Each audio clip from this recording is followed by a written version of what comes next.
नमस्कार, मैं आपके साथ अर्चना कौशल। आप देख रहे हैं आईपा यानी कि all India progressive politics association, एक ऐसा मंच जिसमें हम बात करते हैं जनता के मुद्दों की, जनता के मुद्दों को उजागर करना, जनता के मुद्दों को समझना और जनता के मुद्दों को सरकार तक पहुंचाना आईपा का मकसद।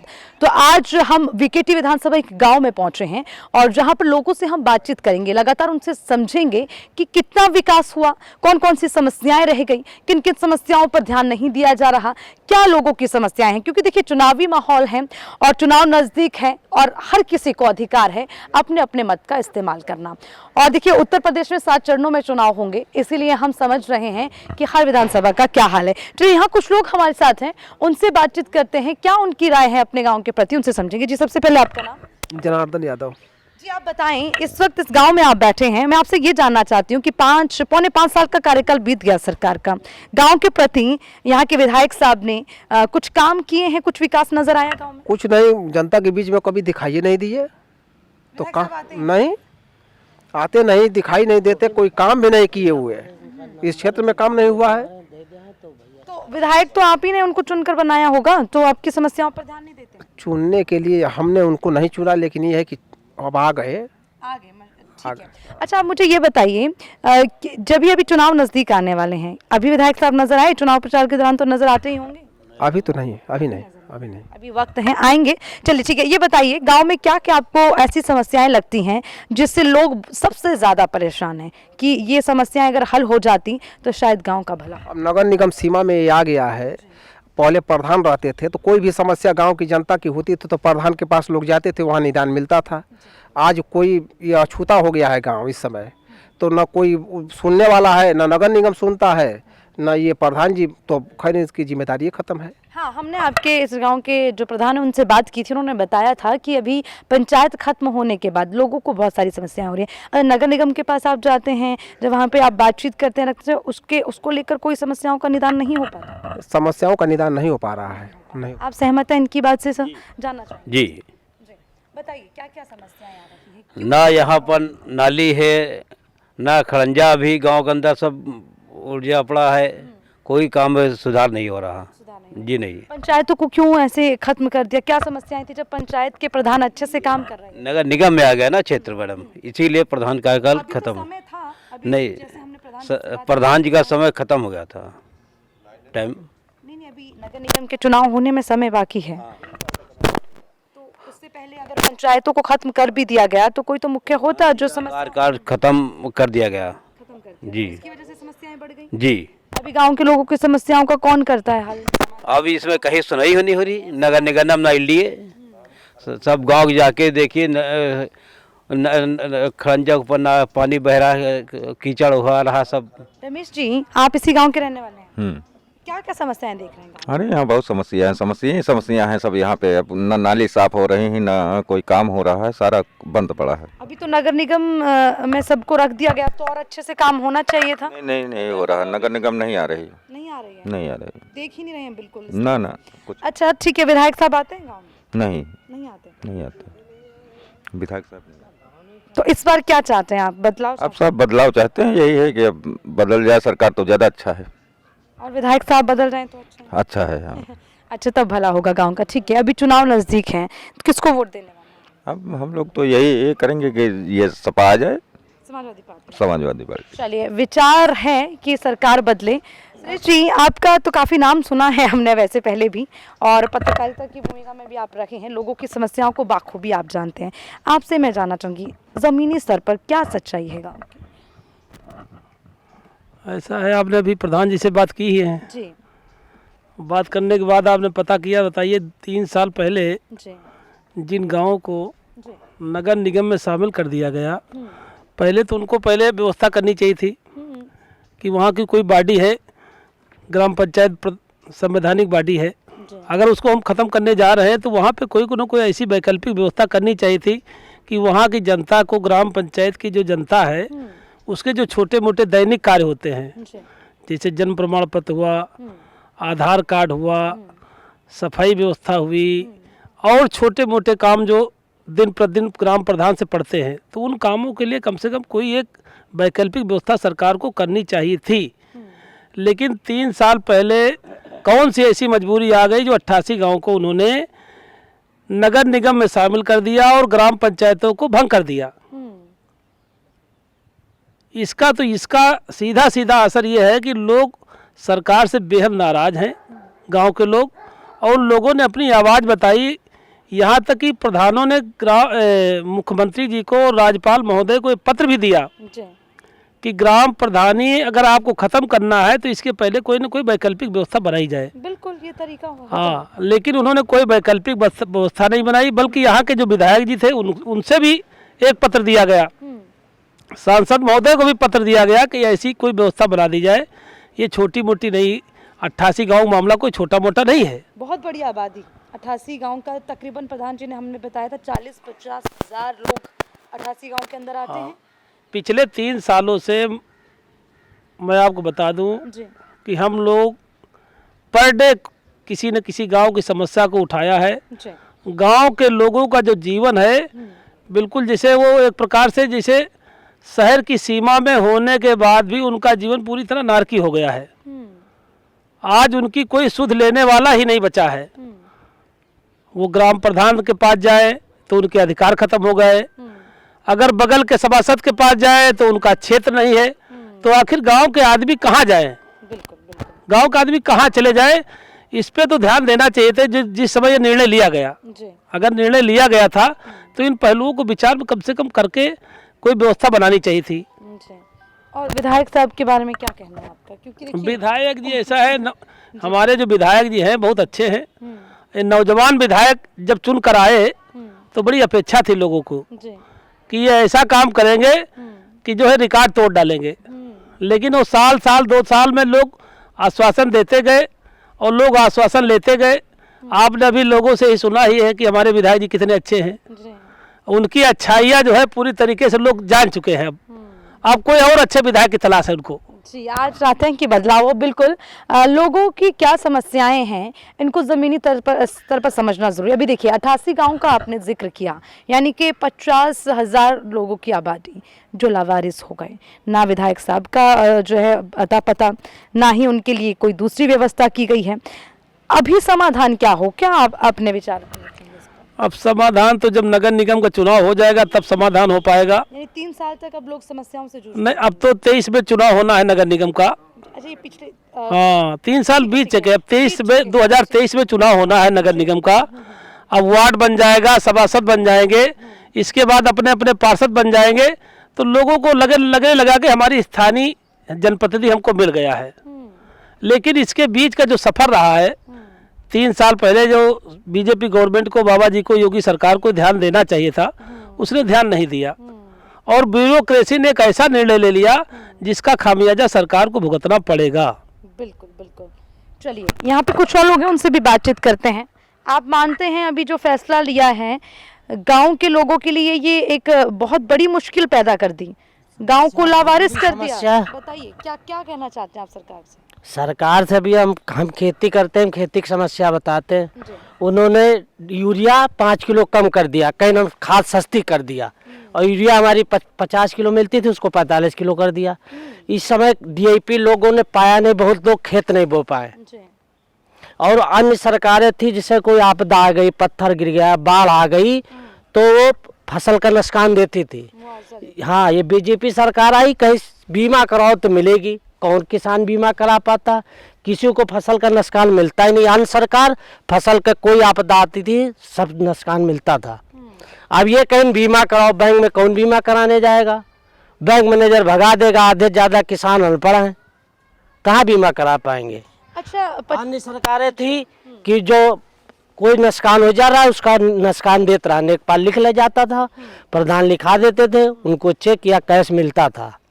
इस सरकार में इसी सारे सिस्टम खत्म कर दिए। डीएपी लोग पा नहीं रहे, किसी भी गांव जाओ डीएपी आधे लोग पा नहीं रहे, खेत नहीं बो पा रहे हैं। खेती करते हम जानते हैं, फसल के अन्य जितनी सरकारें आई सब बीमा दिया, सब दिया। ये सरकार कोई एक पैसा किसान को नहीं दिया नुकसान होने पे। तो अब आप क्या चाहते हैं, सरकार बदलनी चाहिए? बिल्कुल बदलनी चाहिए। किसको मौका मिलना चाहिए? कोई के भी मिले, सब सरकारों ने बीमा किसानों को दिया, फसल का नुकसान हुआ। खाली ये बीजेपी सरकार है कि जो नुकसान नहीं दिया। कांग्रेस रही वो भी दिया, अखिलेश जी रहे ये भी दिया, मायावती रही वो भी दिया, सब लोगों ने दिया। इन्हें पूरा सिस्टम खत्म कर दिया, कहा जाओ बैंक में बीमा कराओ तब हम नुकसान देंगे। कुछ नहीं देती किसी किसान को, किसान बर्बाद हो जाता बेचारा फसल से। पहले तो फसल से बर्बाद होता था उसको नुकसान मिलता था। अब ये सरकार ऐसी आई कि बीमा कराओ, किसी को नहीं देती, सारा नुकसान चाहिए जितना हो जाए। अच्छा देखिए, बड़े बड़े दावे करती है सरकार, जैसे कि मुफ्त राशन की बात करती हैं, पक्के मकान की बात करती है, आवास योजना के तहत सड़कें पक्के करने की बात, गड्ढा मुक्त सड़कों की बात। इन पे तो कुछ काम हुआ होगा, कुछ तो विकास हुआ होगा नहीं? जो पहले सरकार आई राशन तो भी देती थी, 2 रुपया 3 रुपया किलो जैसे थे सब सरकार देती थी। इनके देने से थोड़ी आपदा आई तो दिया, फ्री दिया, तो ये अपने पास से थोड़े दिया। बड़ी बड़ी कंपनी इतना पैसा इनको दान कर दिया कि हिस्से में आदमी आ जाए तो 50-50 लाख आ जाएगा। और क्या बड़ी बड़ी कंपनियां कितना दान किया। ये मुफ्त राशन अपने पास से थोड़े दिया और उस समय का पैसा रख लिया। आप लोग तो पत्रकारिता में एंट्री कर लीजिए कितने लोगों ने दान किया। वो मुफ्त राशन अपने पास से थोड़ी दे रहे हैं। ये तो बड़ी बड़ी कंपनियां जो दान किया उनकी वजह से मिल रहा। इसमें सच्चाई है, इसमें कहने की बात नहीं है। और इनकी बातों में दम है कि किसानों के साथ जो अन्याय हो रहा है वो बिल्कुल सही बात है। 5 किलो खाद में अगर 50 किलो में 5 किलो कम कर दिया तो इसका प्रभाव किसान पर बहुत पड़ता है। क्योंकि अब उनको एक टाइम की सब्जी अगर जुहाना होता है तो अब इनको कहाँ तक जाना पड़ता है। उनको बच्चों को पूरी फैमिली देखना है। और दूसरी चीज़ जो शिक्षा वाला मामला चल रहा है, शिक्षा के मामले में, और कोई प्राइमरी स्कूल हो या प्राइवेट हो, अब ऑनलाइन पढ़ाई कर रहे हैं। बताइए, बच्चों का भविष्य अंधेरे में है। हाँ, अब ये पब्लिक अब किस गवर्नमेंट से बोले, कहाँ पे कहे, किससे कहे, ग्राम प्रधान से कहे कि पत्रकार से कहे, सुनवाई नहीं होती है। सही बात है। अभी हमने खुद बड़े भाई बैठे इनके बगल में बात किया तो बोले आप ऑनलाइन जो है एडमिशन कराइए बच्चों का। तो मेरे पास कुछ ऐसी समस्या थी कि 2 बच्चों का हमको एडमिशन कराना था ग्राम मखदूमपुर में। तो हुआ कि आप ऑनलाइन कराइए फरवरी तक। अब फरवरी में इलेक्शन है मैम यहाँ, बताइए। तो बहुत सारी समस्या है किसानों के साथ। और सबसे बड़ी समस्या है कि जब यहाँ पे हमारे यहाँ नगर निगम आया और सबके घरों पर हाउस नंबर डाला और सबका रजिस्ट्री बैनामा जमा कर रहा था, तो यहाँ हम लोगों ने यहाँ पे यही मखदूमपुर ECDP कार्यालय पर एक 6 अगस्त को बहुत बड़ा मतलब मीटिंग हुई, लोगों की, जनता की आवाज़ उठाई।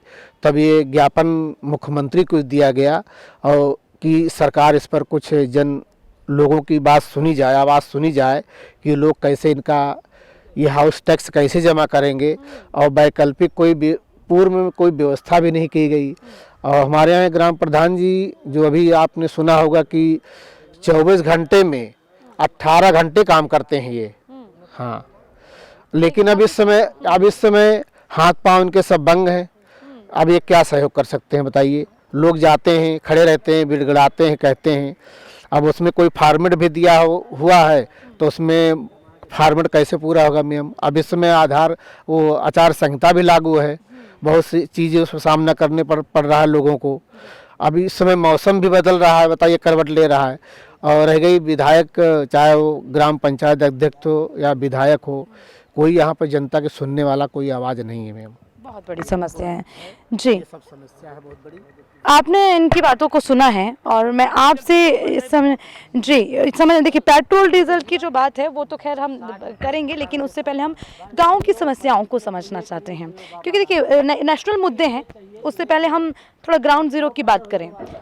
मैडम, गांव की समस्याएं तो इतना ज़्यादा है कि पहले नाम तो है कि LDA ने इसको विकसित कर दिया है, लेकिन LDA के नाम पर यहाँ पर कोई मूल सुविधाएं नहीं हैं।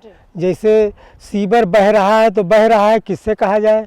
पहले प्रधान जी रहते थे या और अधिकारी रहते थे तो हम लोग जो है इनके पास जाते थे, अपनी समस्याएं बताते थे तो उसका कुछ समाधान होता था। लेकिन अब तो कोई व्यवस्था ही नहीं है। 3 साल हो गया, हम लोगों के घर के सामने पानी बह रहा है, वो पानी की पाइप जो लगी हुई है एकदम सड़ी हुई है, और उसको आते हैं तो उसी को बनाते हैं, उसके बाद जो है 2-3 दिन के बाद फिर पानी बहने लगता है। निकासी की व्यवस्था निकासी कोई व्यवस्था नहीं है, नाली बंद है तो बंद है, उस किससे कहा जाए, कोई व्यवस्था वैकल्पिक व्यवस्था नहीं है। तो इस गांव में बहुत सारी समस्याएं हैं, कोई सुनने वाला नहीं, हल करने वाला नहीं है, और ऊपर से अभी चुनाव भी नजदीक हैं, उसको लेकर भी बहुत सारी समस्याएं। चलिए थोड़ा और हम लोगों से समझते हैं, थोड़ा खुल के समझेंगे कि और क्या दिक्कत। सर, आप इतने सारे लोगों से हमने बातचीत की, आपने भी सुना है, आप सहमत हैं इस गांव में वाकई में लोग इतने ज्यादा त्रस्त हैं? उन्होंने इससे कम बताए इन लोगों ने। गांव के अंदर जाके देखिए सफाई करने वाला कौन आ रहा है आज की डेट में। अब वैसे तो प्रधान जी रहते थे, डेली स्वीपर आता था झाड़ू लगाने के लिए, नाली साफ करने के लिए। आज 2 साल व्यतीत हो चुके हैं और 3 साल से कोई पुरसाहाल ही नहीं है ना। कौन किसे साफ, हर आदमी अपना खुद सफाई करवा रहा है। जहाँ पे अगर शिकायत मेन होल के ढक्कन हम तो भाई प्रधान जी से कहते हैं, तो प्रधान जी कहीं ऊपर कहते हैं, फ़ोन करके बताते हैं, तो 4 दिन बाद हमारा अभी तो सीवर का आधा बंद है, आधा चल रहा है। गाँव में सीवर नहीं आधा चल रहा है। समस्याएं तो गाँव की बहुत जटिल हैं मैम। अभी पंचायत खत्म करने के बाद और ज्यादा बढ़ेगा। पंचायत खत्म करने के बाद तो ये बता रहे हैं ना कि हवा में लटक गए लोग। कहाँ जाएं, किसके पास जाएं? प्रधान जी के पास जाएं तो वो कहते हैं हमारे पास पावर नहीं है, हमारा कोई अधिकार नहीं है। नगर निगम वाले सुनते नहीं, कहते हैं हमारा अधिकार क्षेत्र, अभी हमारे पास अधिकार नहीं। वो सभासद कहता है हमारा क्षेत्र नहीं है। आपका क्या कहना है? गांव के विषय पे हाँ जी, हर बात जो आपको लगता है कि ये बड़ी बड़ी देखिए, गांव की समस्याएं तो जो शहर के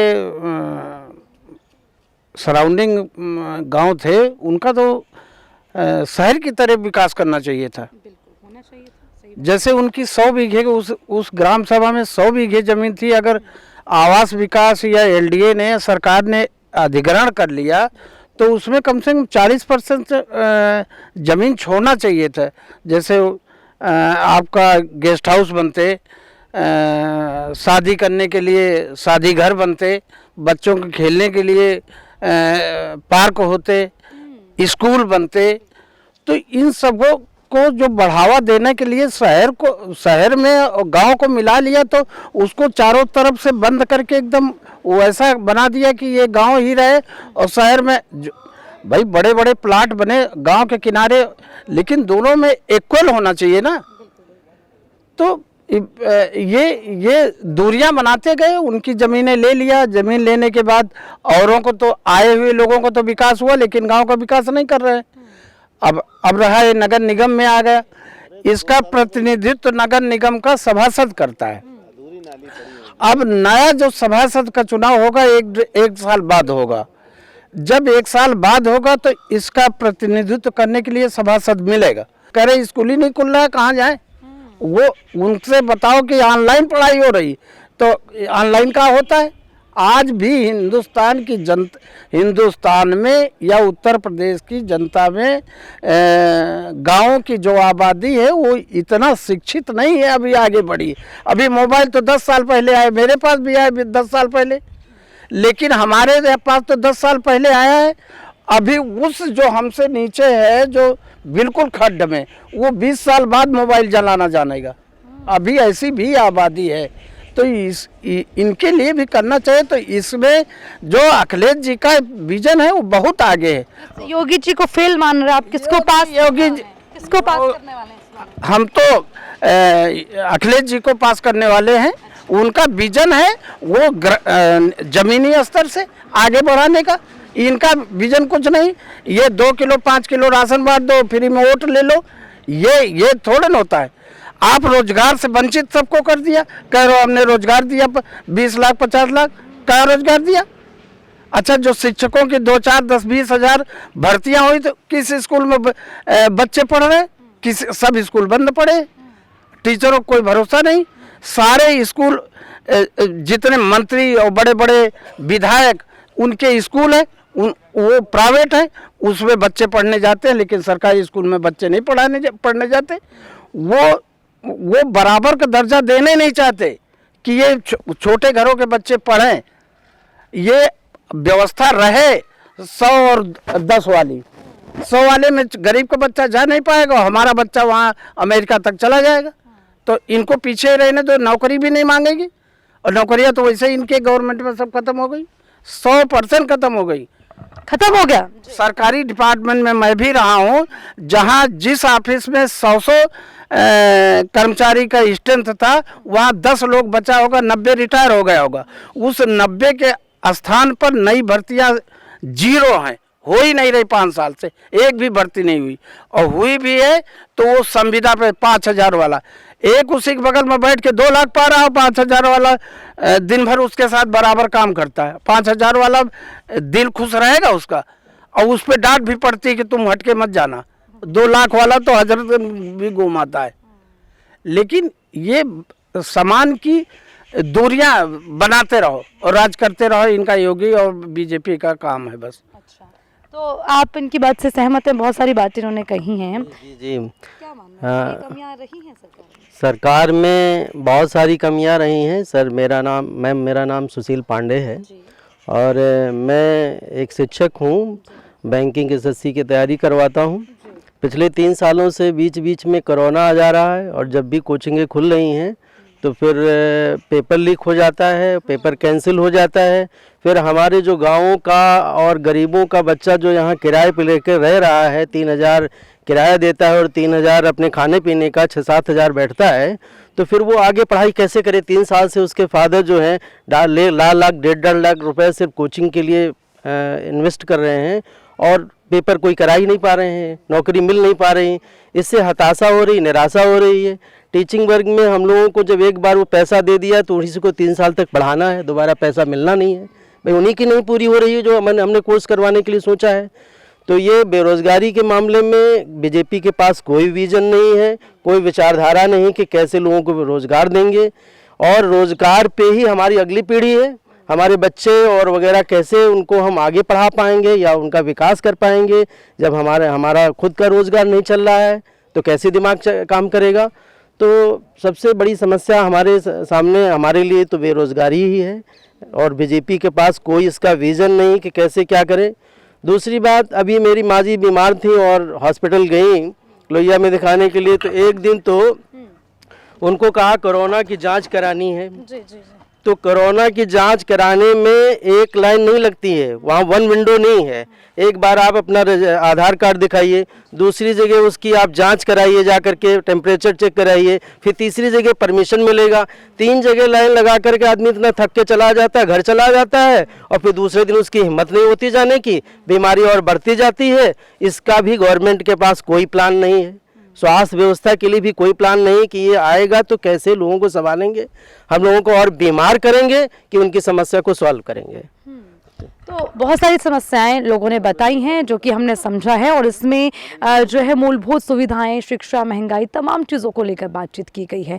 और कहीं ना कहीं इसमें सरकार की कमी भी लोग मान रहे हैं, और जो विधानसभा के विधायक हैं उनकी भी ज़रूर कमियां हैं। तो ऐसी बहुत सारी कमियां हैं, लेकिन उनको दुरुस्त कौन करेगा, ये एक बड़ा सवाल, क्योंकि लोगों की उम्मीदें सरकार से। अभी हम बात कर रहे हैं, लोकतंत्र का पर्व है और अभी चुनाव हैं और चुनाव नज़दीक हैं, लेकिन जिसका हम चयन करें, अगर इस तरह की स्थिति रही तो आने वाले समय में जनता किससे उम्मीद लगाए? ये एक बड़ी विडंबना है। देखिए, ऐसे ही हर गांव में हम जाएंगे, लोगों की समस्याओं को हम समझेंगे, क्योंकि आईपा का मकसद लोगों को एक मंच देना। फिर मिलेंगे एक नए गांव में, नए मुद्दों के साथ, नए लोगों के साथ। दीजिए इजाजत, देखते रहिए आईपा। नमस्कार।